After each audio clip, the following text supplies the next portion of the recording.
In a move that signals the direction energy production may take in the future, GPA is near completion of a $2.1 million wind turbine along Cross Island Road. PNC's Tim McHenry has more.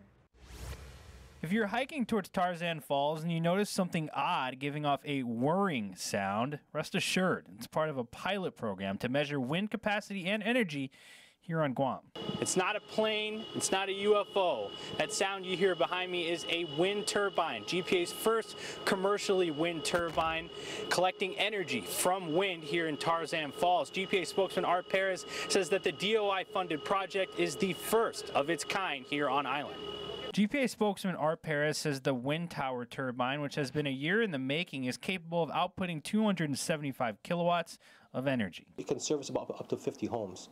So our personnel working alongside the contractor, in this case Pernix, and we have a commissioning agent from the mainland and from NREL.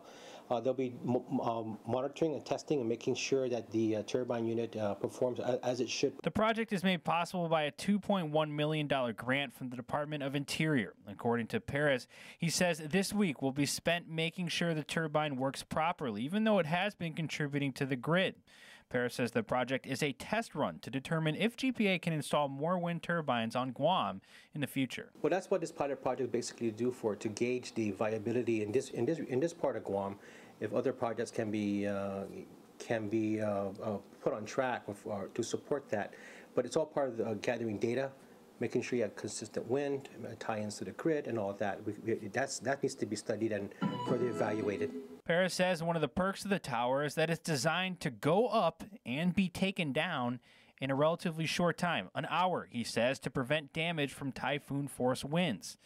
The pilot project, of course, is the first of its kind on Guam, and it may be the first for a while, as the larger contract given to the Pacific Green Resources to produce both wind and solar energy for GPA is still stalling. Back in late August, PGR Treasurer Donald Wen told PNC that they will not be able to meet the contractual March deadline of this year to provide wind energy on Guam. CCU Chairman Joey Duenas says that as of today, PGR has still not contacted him regarding the March deadline.